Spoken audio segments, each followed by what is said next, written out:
नमस्कार दोस्तों, स्वागत है आपका हमारे YouTube चैनल पर एक नई वीडियो के साथ। दोस्तों, आज की इस वीडियो के अंदर हम बुढ़ापे में यानी कि जब आप रिटायर्ड हो जाएंगे उस समय आपको ऐसे एक इनकम प्लान की ज़रूरत होती है जहां पर आपको रेगुलर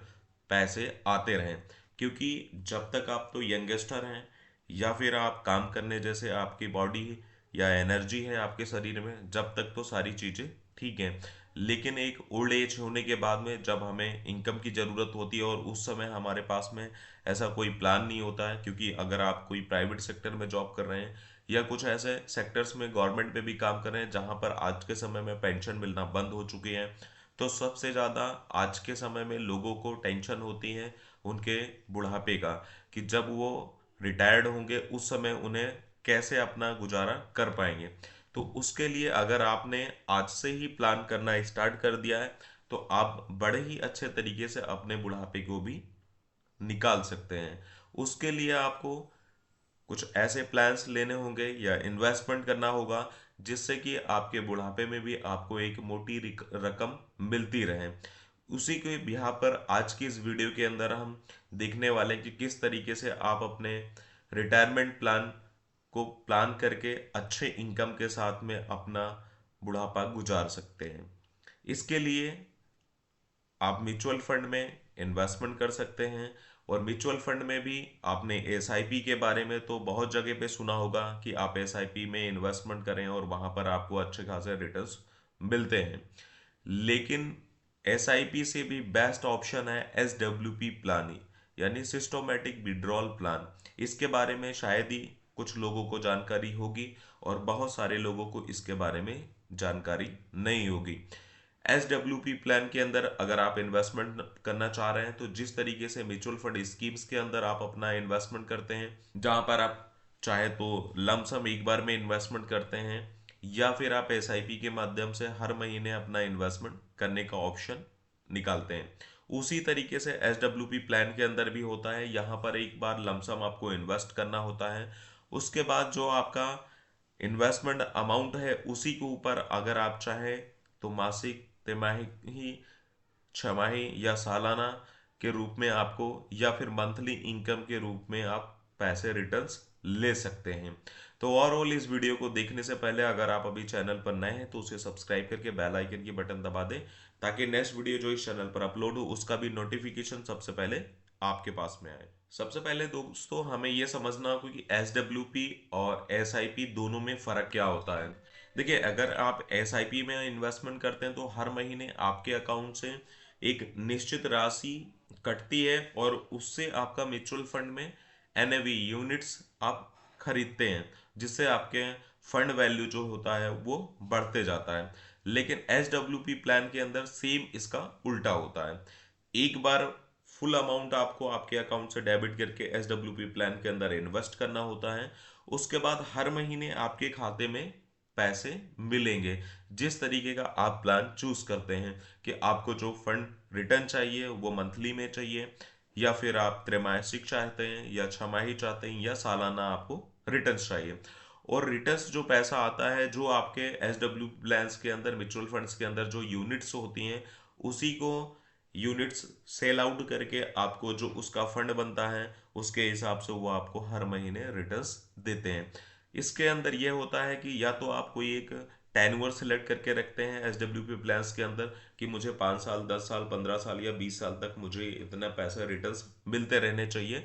एक फिक्स रेट ऑफ इंटरेस्ट के ऊपर। अगर आपका रेट ऑफ इंटरेस्ट के अलावा जो आपके फंड में ज़्यादा पैसा आता है वो आपके मूल में जुड़ता जाता है। और अगर आपने ज़्यादा रेट ऑफ इंटरेस्ट पे ले लिया और आपका एसडब्ल्यूपी फंड के अंदर अगर पैसा खत्म हो गया तो वहीं पर आपका प्लान वो कैंसिल हो जाता है, बंद हो जाता है। लेकिन अगर आपके फंड में ज़्यादा पैसा है तो एंड ऑफ द मेच्योरिटी आपको जो अभी तक आपको पेंशन मिल रही थी उसके बाद आपको जो भी आपका फंड बना हुआ है वो फंड वैल्यू लमसम में भी आपको रिटर्न्स मिल जाते हैं। इसके साथ ही ये भी देखते हैं कि एसडब्ल्यूपी प्लान के फायदे क्या होते हैं। दोस्तों, एसडब्ल्यूपी प्लान के अंदर यह बेनिफिट होता है कि ज़रूरत के मुताबिक आप अपने इनकम को चूज कर सकते हैं कि आप हर महीने कितनी इनकम इसके अंदर लेना चाहते हैं। इसके साथ ही बाजार में आपका जो फंड है उसका इन्वेस्टमेंट होता है और मार्केट के हिसाब से ही आपको रिटर्न्स मिलने की भी उम्मीद रहती है, क्योंकि ओवरऑल आपका जो फंड लगा हुआ है वो मार्केट में ही लगा हुआ है।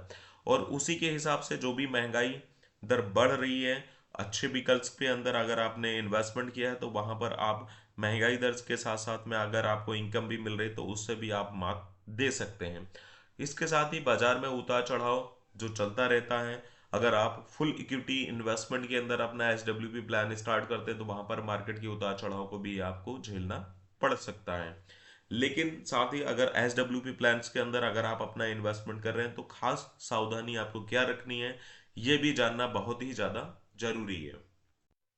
दोस्तों, जब भी अगर आप SWP प्लान्स के अंदर अपना फंड स्टार्ट करना चाहते हैं या प्लान स्टार्ट करना चाहते हैं तो वहाँ पर खास तौर पर आपको इसके बारे में ध्यान देना चाहिए कि ओवरऑल जो भी आपका इन्वेस्टमेंट SWP प्लान के अंदर हो रहा है वो इक्विटी म्यूचुअल फंड्स के अंदर ना करें। वहां पर आप खास तौर पर सावधानी बरतें, आप अपने फंड को मल्टीप्लाई करें या फिर आप डाइवर्सिफाइड करके इन्वेस्ट करें। क्योंकि अगर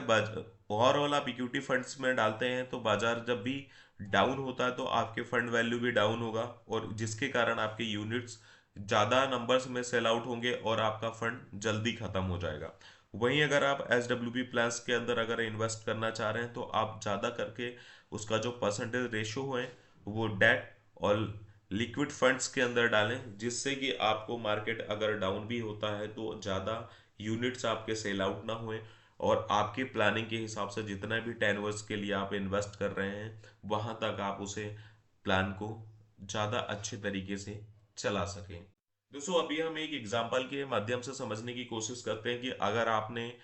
SWP प्लान के अंदर इन्वेस्टमेंट करना चाहते हैं तो एकदम से आपके पास में लमसम अमाउंट तो इकट्ठा नहीं होगा। तो उसके लिए आज से ही अगर आप SIP के अंदर अपना इन्वेस्टमेंट स्टार्ट कर दें, देन उसके बाद में आप अपने रिटायरमेंट के हिसाब से वहां पर इन्वेस्ट करना चालू कर सकते हैं। क्योंकि जनरली अगर आप देखेंगे तो 60 ईयर्स के एज में लोगों का रिटायरमेंट होता है, और अगर आज की डेट में आपकी एज बिलो 40 ईयर्स है या आप 40 ईयर्स के भी हैं, तो अगर आप 5,000 रुपये महीने का इन्वेस्टमेंट करते हैं और 20 साल के लिए, क्योंकि अगर आपकी एज 40 साल की है या अगर आप बिलो 40 साल के हैं तो जो भी आपकी एज होगी उसके अकॉर्डिंग अगर आप 20 साल तक का इन्वेस्ट करते हैं, और अगर एक्सपेक्टेड रिटर्न्स अगर आप सिर्फ 12% का लेकर के चलते हैं, तो वहां पर अगर 5,000 रुपये के हिसाब से इन्वेस्ट करते हैं तो आपको और ऑल 12% रिटर्न्स के हिसाब से 20 साल तक यानी कि 60 साल तक की उम्र में अगर आप अपना निवेश करते हैं तो आपका जो फंड बनेगा, यहाँ पर आपका 12 लाख रुपए का इन्वेस्टमेंट होगा। एस्टिमेटेड रिटर्न्स 37,95,740 रुपए यानी कि 38 लाख रुपए बनते हैं, और दोनों को मिला करके अगर देखेंगे तो और लगभग 50 लाख रुपए का आपका फंड वैल्यू बन रहा है। अब अगर जब आपकी एज 60 साल की होती है और आप इस 50 लाख रुपए को SWP प्लान के अंदर इन्वेस्ट कर देते हैं तो आपको एक फिक्स रिटर्न मिलना स्टार्ट हो जाएगा। दोस्तों, अब आपने अगर SWP प्लान्स के अंदर आपने जो अपना इन्वेस्टमेंट कर दिया, जो पूरे के पूरे SIP से आपको 50 लाख रुपए मिले हुए थे, वही 50 लाख रुपए अगर आपने SWP प्लान के अंदर डाल दिए तो वहां पर आपका जो होगा कि एस्टिमेटेड रिटर्न्स हम पकड़ते हैं 8% के हिसाब से, उस समय के हिसाब से। अगर 8% का भी रिटर्न आप ले करके चल रहे हैं, क्योंकि अगर आप जनरली डेट या फिर लिक्विड फंड्स में अपना इन्वेस्टमेंट लेते हैं तो 7 से 8% का रिटर्न तो जनरली आपको मिलता ही है। लेकिन आप फंड को डाइवर्सिफाइड करके रखें, वहां पर कुछ पैसा आपका इक्विटी में डालें और कुछ डेट में डालें, जिसके वजह से आपका रिटर्न्स जो है 10 से 12% के बीच में अगर मिल रहा है तो बहुत ही ज़्यादा शानदार तरीके से आप अपने फंड को चला सकते हैं। और आपने मंथली मोड पे अगर 35,000 रुपये की इनकम लेना चाहते हैं और 8% के रिटर्न्स के हिसाब से, और अगर 60 की एज में आप रिटायर्ड हो गए हैं तो लमसम आप 80 ईयर्स तक भी लेकर के चलते कि अगर आप 80 ईयर्स तक जीते हैं तो ओवरऑल 20 साल तक की आपको इनकम चाहिए। उस समय अगर 35,000 रुपये महीने के हिसाब से अगर आपको इनकम मिलती है और ओवरऑल 20 साल के लिए लेकर के चलते हैं तो जो आपका 50 लाख रुपए का इन्वेस्ट है हुआ है और 20 साल में 35,000 रुपये के हिसाब से आपको 84 लाख रुपीज यानी कि 84 लाख रुपए तक तो आपको रिटर्न्स मिल जाएंगे। साथ ही जो आपका इंटरेस्ट और रिटर्न्स बनेगा, क्योंकि 8% के हिसाब से अगर आपने रिटर्न्स पकड़ा हुआ है तो वहां पर आपको 34 लाख रुपए और मेच्योरिटी पे आपको मिल जाएंगे। तो ओवरऑल अगर आप देखेंगे तो यहाँ पर कितना ज़्यादा बेस्ट बेनिफिट आपको हो रहा है, यानी कि 50 लाख रुपए जो आपको मिले थे उसके ऊपर आप 84 लाख रुपीस के तो आपने पेंशन के तौर पे ले लिया, और 34 लाख रुपए और आपको एंड ऑफ द मेच्योरिटी मिल जाएगा। तो दोनों तरीके से आपको विन विन सिचुएशन के अंदर अच्छे रिटर्न्स मिल सकते हैं और आप अपने बुढ़ापे को भी ज़्यादा अच्छे तरीके से निकाल सकते हैं। तो दोस्तों, अगर आपने अभी तक कोई प्लानिंग नहीं की है अपने रिटायरमेंट के लिए या फिर 60 साल की उम्र के बाद में आपके बुढ़ापे के लिए, तो अभी से आप सोचना स्टार्ट करें। क्योंकि अगर आपके पास में कैश है जब भी आपके ऐश रहेंगे, नहीं तो आप बहुत ही समस्याओं से जूझते हुए अपना बुढ़ापा काट सकते हैं। तो अगर आपने अभी तक प्लानिंग नहीं की है तो आप करना स्टार्ट कर दें। बाकी दोस्तों, अभी आपको ये वीडियो कैसा लगा कमेंट सेक्शन में जाकर के कमेंट्स करके बताएं। वीडियो पसंद आया तो आप उसे लाइक करके चैनल को सब्सक्राइब करके रखें और बेल आइकन के बटन दबा दें ताकि नेक्स्ट वीडियो जो इस चैनल पर अपलोड हो उसका भी नोटिफिकेशन सबसे पहले आपके पास में आए। धन्यवाद।